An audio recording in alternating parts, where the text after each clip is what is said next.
Na nossa aulinha de hoje a gente vai ver alguns aspectos importantes sobre a teoria das ideias do Platão. Essa teoria das ideias está ligada muito ao mito da caverna.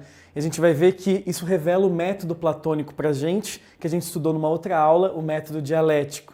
A gente vai analisar hoje também algumas partes, alguns detalhezinhos importantes aí da teoria platônica sobre a alma, sobre o conhecimento, sobre a reminiscência, sobre o que é aprender segundo Platão. E o que é o amor à filosofia também, que é uma parte que os vestibulares têm cobrado bastante e algumas questões você só consegue resolver com esses detalhezinhos. Então eu vou começar falando da teoria das ideias, que é o mais importante. A teoria das ideias, a gente consegue ver essa teoria do Platão no famoso mito da caverna. O mito da caverna é uma alegoria, e para poder explicar esse mito, que é uma grande simbologia das ideias do Platão, dessa junção entre as ideias do Heráclito e do Parmênides, a gente precisa visualizá-la. Então eu gostaria de mostrar para vocês aqui uma imagem sobre o mito da caverna. Essa imagem do nosso material é uma imagem que mostra alguns aspectos interessantes para a gente. Como, por exemplo, só ajeitar aqui, o Platão vai dizer na sua teoria que existem pessoas que desde sempre, durante gerações, estão acorrentadas no fundo de uma caverna, olhando apenas sombras e considerando essas sombras reais. E essas sombras que são reflexos de pessoas e coisas que estão no exterior da caverna e que muitas vezes são sombras projetadas por outras pessoas, ou seja, manipuladas por outras pessoas, fazem com que os prisioneiros se sintam seguros, os prisioneiros se sintam que aquilo é o real. Mas o real não está dentro da caverna, segundo Platão. O real está fora dela. E aqui a gente vê um personagem que sai da caverna. Com muito esforço, ele quase se cega com a luz do sol, mas ele consegue perceber que lá fora existe um mundo verdadeiro, um mundo mais sólido, um mundo onde as coisas são realmente em essência. Como eu disse para vocês, o mito da caverna que a gente está vendo aqui, essa alegoria, nada mais é do que uma simbologia das ideias do Platão. É uma viagem que você passa do mundo das opiniões, onde a crença, onde o senso comum pode te manipular. Você acha que a opinião é a verdade, mas quando a gente percebe, quem filosofa, e não é fácil filosofar, a pessoa sempre sofre nessa ascensão. Se fosse fácil, todo mundo seria filósofo. A gente percebe que aqui ele sai dessa caverna e consegue perceber que existe um mundo da verdade, existe uma verdade a ser obtida e nesse caminho a pessoa ela se transforma. A gente pode colocar como ilusões da caverna o status, o poder. A gente percebe que são criações da mente humana, que não são ideias que existem por si só. E aqui fora a gente tem o mundo das ideias. Aqui o mundo material, o mundo das sensações, o mundo individual, que não constrói a verdade, segundo Platão, porque os nossos sentidos recebem essas sensações e muitas vezes a gente fica preso a essas sensações achando que elas são a verdade. Elas não são a verdade, segundo Platão. Segundo Platão, a verdade, a essência, só é buscada através do pensamento. E aí que entram Heráclito e Parmênides. As sombras projetadas no fundo da caverna, elas mudam o tempo todo, mas elas são ilusórias. As sensações mudam o tempo todo, mas elas são também ilusórias, elas não passam de uma sombra deste mundo verdadeiro, que é o mundo do nosso pensamento, é o mundo das ideias. O legal do Platão é que ele vai afirmar na teoria das ideias de que as ideias, elas são, na verdade, muito diferentes, elas dão forma, elas são um modelo para poder construir as coisas materiais. Por exemplo, uma cadeira. Quando a gente olha uma cadeira, a gente percebe o aspecto material dessa cadeira. A gente percebe do que ela é feita, quais são as características externas dela. Mas o que é a essência da cadeira? E é isso que é legal. Ele vai chamar isso de cadeira em si, por exemplo. O que é a cadeira em si? O que ela tem de essencial? Porque quando a gente olha e toca a cadeira, a gente está nesse nível aqui, no nível da opinião, da sensação, do individual. Agora, quando a gente sai desse nível e tenta refletir melhor sobre a ideia da cadeira em si, a gente percebe o que é uma cadeira em todas as épocas, né? Então a gente percebe em todos os lugares o que define uma cadeira. Essa seria a ideia em si. E isso é muito legal a gente pensar, porque a ideia da cadeira, a cadeira em si, por exemplo, ela não se destrói com o tempo. Ela é única, ela permanece, né? Independente de onde você esteja.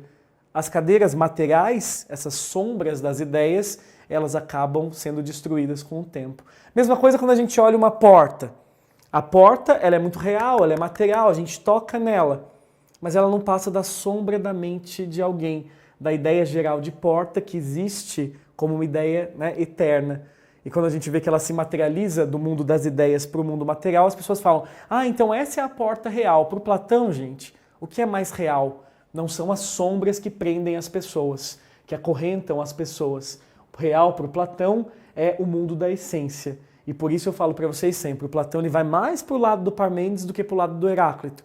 Mas ele consegue juntar essas duas teorias muito importantes aí no famoso mito da caverna. E a gente tem que ver também que o mito da caverna é uma simplificação aí do que o Platão narra no livro dele, A República, onde ele fala sobre uma teoria aí da linha dividida, que a gente chama.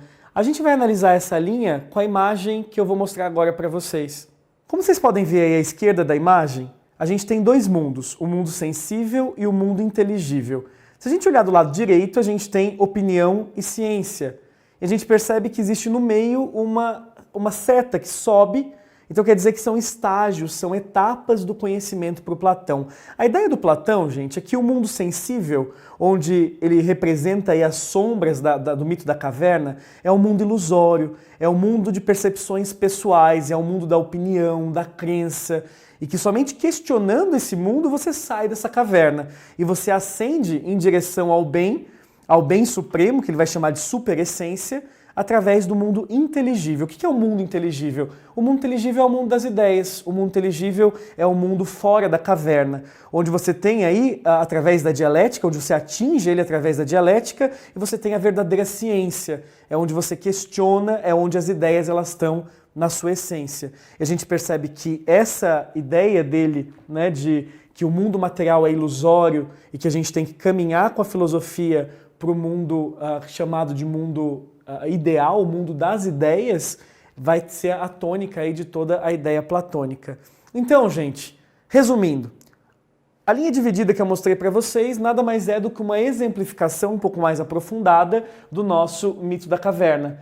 A gente sai do mundo da opinião, através da filosofia, do mundo da crença, da manipulação, a gente consegue, através da filosofia, subir aqui para o mundo da verdade, que é o mundo, segundo Platão, onde reside a essência das coisas. E para o Platão, a filosofia não é só uma questão intelectual. Para o Platão, a filosofia também é uma questão de amor, de sentimento. Você precisa amar, buscar a verdade. E a gente já falou isso aqui no nosso curso.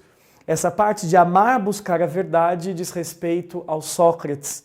E esse amor, na verdade, pelo conhecimento, ele vem muito como uma necessidade da alma de se libertar. Para o Platão, a filosofia é uma libertação da alma desse mundo ilusório, desse mundo material, para um mundo melhor, para o mundo das ideias mais gerais do bem supremo, que ele vai chamar de superessência.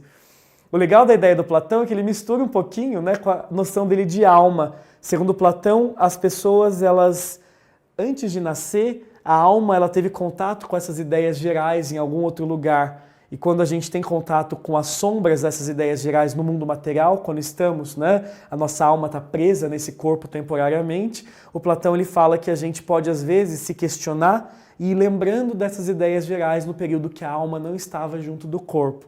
E o Platão ele mistura um pouco essas ideias, mas mostra pra gente o seguinte, que conhecer não é conhecer, é reconhecer. O conhecimento já está na alma humana. A alma humana já conhece as ideias gerais e a gente precisa apenas relembrá-las o tempo todo através da filosofia. Saindo desse mundo ilusório, da caverna, das sombras, essa prisão que representa o mundo material, rumo à iluminação, rumo a esse sol que mostra onde é a verdadeira, né, o verdadeiro sentido, de onde vem o sentido de tudo que a gente vê, de tudo que a gente toca e sente. Então é isso, gente. Vamos agora fazer uma revisão do que a gente viu rapidinho. Bom, na aula de hoje a gente viu que para o Platão existem dois mundos que representam aí os dois grandes filósofos pré-socráticos que formam a base da sua filosofia. O mundo material, que é o mundo sensível, onde a gente tem nossas impressões individuais, onde a gente não tem uma construção segura do conhecimento, que representa aí o mundo do Heráclito, onde a mudança ela existe. Mas para o Platão a mudança não passa de uma ilusão. A mudança é um reflexo de um mundo onde nada muda em essência, o mundo inteligível ou mundo das ideias, que é o mundo fora da caverna. Analisando o mito da caverna, a gente percebeu que para o Platão, essas ideias, elas moldam o mundo material. Então, o mundo verdadeiro para o Platão é justamente esse mundo das ideias, que seria o mundo da luz, o mundo da essência. A gente viu também que para o Platão é preciso ter um amor envolvido aí na filosofia, que é preciso amar, buscar essa verdade absoluta, que muitas vezes alguns sofistas diziam que não existia essa verdade absoluta, mas para o Platão é muito óbvio, é o mundo onde existe o bem supremo, a superessência. A gente viu também que para o Platão existe uma ideia de que a nossa alma já tinha esse conhecimento antes de encarnar. E a gente percebe que para o Platão também a gente não conhece coisas novas, a gente reconhece, porque as ideias gerais já estão na nossa alma, é o mundo material que nos iludiu ao longo desse caminho. É preciso, através da filosofia, libertar a nossa alma e fazer com que a gente atinja esse conhecimento mais elevado, essas ideias gerais que ele vai chamar de essência, né, ou ideia. Bom, gente,